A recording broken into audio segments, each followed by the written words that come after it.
तो जय हिंद दोस्तों, कैसे आप लोग? उम्मीद करते हैं अच्छे होंगे। तो आज हम एक यूट्यूब के एक नए टॉपिक के बारे में लेकर आए हैं। जैसे कि बहुत सारा गेम है जो जिस पे बैन लगने वाला है। जैसे बहुत सारा गेम है जिस पे बैन लगने वाला है, जो रियल कैश गेम है उसी पे बैन लगेगा। तो ये गवाही 20 तारीख को सिविल कोर्ट में पेश किया गया है। सिविल के बाद यह गवाही हाई कोर्ट में जाएगा। तो यही से आज चर्चा करेंगे कि कौन कौन सा ऐप है जो बैन होने वाला है, वो भी रियल कैश है। जैसा कि आप वीडियो में देखें कि इंडिया में है जो बहुत सारे गेम पर बैन लगने वाला है। जैसे कि सबसे पहला नंबर पर गेम है जो है ड्रीम 11। ड्रीम 11 पे इंडिया में क्या हुआ है, बैन लगने वाला है। लगा भी नहीं है, लगने वाला है। जैसे ड्रीम 11 हो गया, माई 11 सर्कल हो गया, रमी सर्कल हो गया, MPL हो गया, प्रोवो हो गया, बिंजो हो गया, फ्री फायर हो गया। जो भी रियल कैश गेम है, यानी रियल कैश का मतलब ये हुआ कि जैसा आप अपने गूगल से, अपने फ़ोन पे से उसमें पैसा ऐड करते हैं और पैसा के बदले आप पैसा जीतते हैं, इसको ही रियल कैश कहते हैं। तो जो भी रियल कैश वाला गेम है वो इंडिया में क्या होने वाला है, बैन लगने वाला है। जैसे हमारे IT मिनिस्टर हैं जो है वैष्णव है, वो ये सूचना दिए हैं।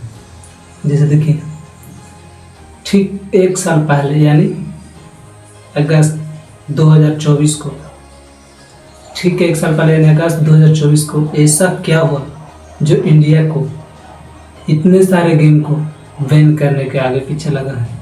तो जैसे देखिए, ठीक एक साल पहले कर्नाटका में एक व्यक्ति था जो यूट्यूब पे रमी सर्कल का ऐड देखा। रमी सर्कल जो गेम है उसका ऐड देखा और वह गेम को अपने फ़ोन में इंस्टॉल किया। और वो भी जो ऐड देखा ना, वो उसका फेवरेट हीरो था, वही उस ऐड का कच कर रहा था, प्रचार कर रहा था। तो ऐड देखा और ऐड से वो गेम को लोड किया और उसको वह खेलने लगा। एक दिन ऐसा परिस्थिति आया कि उसका पूरा जो पैसा था, जो पूंजी था, जो पूरा चल गया। यानी सब रमी सर्कल में वह डुबा दिया, यानी हार गया। उसके बाद वह लोगों से उधार पैसा मांगने लगा, कभी उससे, कभी पड़ोसी से, कभी दोस्त से। तो ऐसा करते करते उसको बहुत सारा पैसा यानी उसको में डूब गया। आज सोचता था कि नहीं, कल उधार ले लेंगे तो आज पैसा सब निकल जाएगा। ऐसा करते करते बहुत सारा और नुकसान में चले, करोड़ों रुपये और नुकसान में चले गया। उसकी एक छोटी बच्ची थी 11 साल की, जो पूरा दुनिया भी नहीं देखी थी। और उसके घर में 3 परिवार थे, तीनों ने एक साथ सुसाइड कर लिया। एक था क्या कर लिया, सुसाइड कर लिया। आप बताइए कितना दुखदायक घटना है। ऐसे एक घटना नहीं हुआ है, ऐसा भी बहुत घटना हुआ है। जिसे आप देखिए,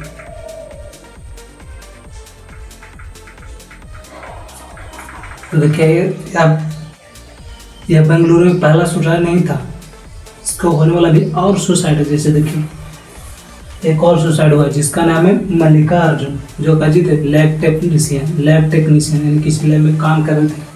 और कितना हारे हैं रमी सर्कल लेवल में, 10 लाख।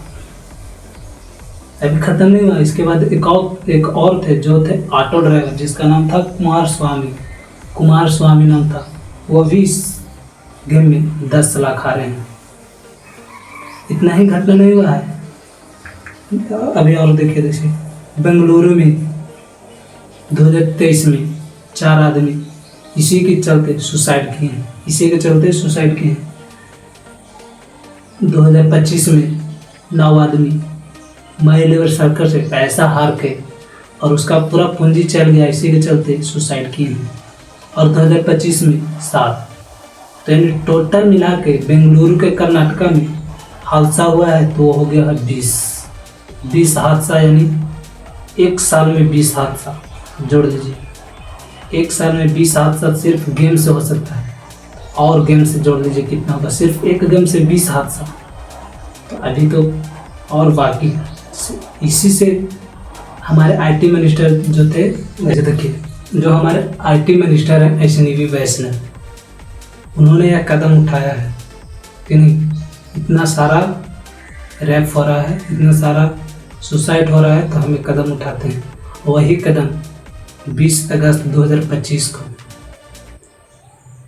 सिविल कोर्ट में पेश किया। ऐसा नहीं है कि पहली बार 2024 में भी सिविल कोर्ट में पेश किए थे, लेकिन इनका जो नियम है जो लागू नहीं किया गया, मतलब आगे इसका नियम नहीं किया, इनका नियम आगे नहीं जाने दिया, और इस वर्ष इनका नियम हाईलाइट हो गया है। तो इसी का कारण यह नियम लगा है। जैसे अब कुछ इनका बानी है जो आप सुन सकते हैं, जैसे देखिए साइड में लगा हुआ है। I rise to move that the promotion and regulation of online gaming bill 2025 be taken into consideration. इन पिछले 11 वर्षों में भारत में डिजिटल टेक्नोलॉजीज़ बहुत तेज़ी से फैली है, नई टेक्नोलॉजी डेवलप हुई है, और टेक्नोलॉजी के कारण देश की एक नई पहचान भी बनी है, स्टार्टअप इकोसिस्टम आगे बढ़ा है। माननीय अध्यक्ष जी, टेक्नोलॉजी से कई लाभ हैं। ऑनलाइन डिजिटल टेक्नोलॉजी से संबंधित एक सेक्टर ऐसा है ऑनलाइन गेमिंग, जो एक बहुत महत्वपूर्ण सेक्टर बना है। इस सेक्टर में 3 सेगमेंट हैं। प्रथम सेगमेंट है ई स्पोर्ट्स का सेगमेंट, जिसमें स्ट्रैटेजिक थिंकिंग बढ़ती है, टीम में कोऑर्डिनेशन करना सीखता है व्यक्ति, कल्चरल एक्सचेंज करना सीखता है, और दुनिया में एक बहुत नए तरीके से ई स्पोर्ट्स का बढ़ावा हो रहा है। दूसरा सेगमेंट है ऑनलाइन सोशल गेम्स। हम सब ने ऑनलाइन सोशल गेम्स, चाहे सॉलिटेयर हो, चाहे चेस हो, चाहे सुडोकू हो, ये सब देखे खेल। सीखने के लिए उपयोगी है, एजुकेशन के लिए उपयोगी है, एंटरटेनमेंट के लिए भी उपयोगी है, मेमोरी बढ़ाने के लिए उपयोगी, और वाइडली अवेलेबल है, वाइडली खेले जाते हैं। लेकिन माननीय अध्यक्ष जी, एक तीसरा सेगमेंट ऐसा है ऑनलाइन मनी गेम्स, जो कि आज समाज में बड़ा चिंता का विषय बना है। जैसा आपने आरंभ में कहा, कई ऐसे परिवार है, कई ऐसे व्यक्ति हैं जिनको ऑनलाइन मनी गेम्स के कारण एक एडिक्शन हो जाता है, ज़िंदगी भर की बचत गेम में उड़ा दी जाती है। फ्रॉड और चीटिंग एल्गोरिदम्स ऐसे होते हैं कि पता नहीं चलता कि कौन किसके साथ खेल रहा है, और एल्गोरिदम्स ओपेक एल्गोरिदम्स होते हैं, हार निश्चय हो जाती है। फाइनेंशियल लॉसेस, माननीय अध्यक्ष जी, कई परिवार नष्ट हुए, एक्सट्रीम केसेस हुए, सुसाइड भी हुई। ये ऑनलाइन गेमिंग का विषय, और माननीय आपने कई बार विषय उठाया है। प्रतिपक्ष के सभी माननीय सदस्यों ने इस विषय पर हमेशा मांग की है कि इस पर कानून बनना चाहिए, और मेरे को लगता है इसमें सारा सदन एक मत है, और इसीलिए इस कानून को लाया जा रहा है। तो जैसा आप सुने होंगे वैष्णवी वैष्णव का कुछ बानी, तो ऐसे एक मर्डर नहीं हुआ है बेंगलुरु में। 31 महीना में पूरे भारत में 31 महीना में 32 मर्डर हुआ, 32 सुसाइड हुआ, वो भी सिर्फ रम्मी सर्कल 11 से। वो भी किस गेम से? रम्मी सर्कल से। ऐसे कई सारे गेम है, जैसे ड्रीम 11 है।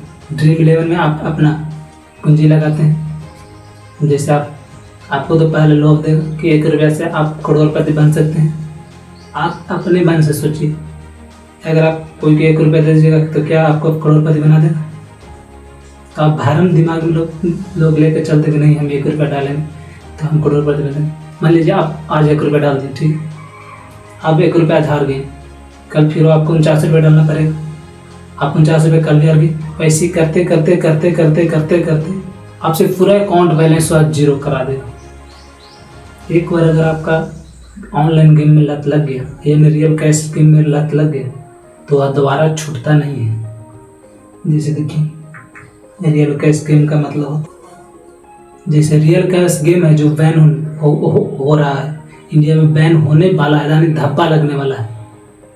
अगर देखिए, अगर कोई रियल कैश गेम का प्रचार कर रहा है, या हम प्रचार करें, या कोई भी प्रचार कर रहा है, जैसे ड्रीम 11 हो गया, बिंजो हो गया, प्रोवो हो गया, अगर ऐसे प्रचार करते हुए कोई व्यक्ति अगर धरा गया तो उससे 1 लाख का जुर्माना, 1 लाख नहीं 1 करोड़ का जुर्माना लगेगा, और 3 साल की सजा, 3 साल यानी जेल। तो आप सतर्क रहें, जिसे आप सतर्क रहें, हमें भी सतर्क है, हम भी सतर्क रहें। ऐसा ही हम जो ड्रीम 11 है, वो पैसा कभी जिताने वाला नहीं है किसी। मान लीजिए ड्रीम 11 पे एक दिन में 57 करोड़ सट्टा लगाया, तो वो ऐसा नहीं है कि आप ही जीत जाइएगा या तुम्हारा दोस्त जीतेगा। ऐसा आदमी जीतेगा जो आप कभी देखा ही नहीं होंगे, आप सोचे ही नहीं होंगे तो ऐसा ऐसा व्यक्ति है जो ड्रीम 11 पर जीतता है। जैसे ड्रीम 11 क्या है, सिर्फ पैसा को गंवाने वाला ऐप है। जैसे ड्रीम 11 से क्या है, भारत को कम से कम तो करोड़ों का फायदा होता है, करोड़ों का। जैसे आप गरीब आदमी हैं, अगर आप ड्रीम 11 खेलिएगा तो आप ऐसा नहीं कि अमीर बन जाएगा, आप रोड पर आ जाएगा। जैसे अमीर आदमी ड्रीम 11 खेलेगा तो ऐसा नहीं कि और अमीर हो जाएगा, वो गरीब बन जाएगा। तो ऐसे ऐसे आपसे आप सावधान रहें, सतर्क रहें। तो आप पूरा वीडियो देखकर समझ गए होंगे कि क्या हो रहा है हमारे देश में। तो आप ही अपने राय बताइए कमेंट में। अगर वीडियो अच्छा लगा तो लाइक शेयर कमेंट जरूर कीजिए, और आप हमारे कमेंट में बताइए कि क्या ऐसे ऐप हमारे देश में बैन होना चाहिए या नहीं होना चाहिए।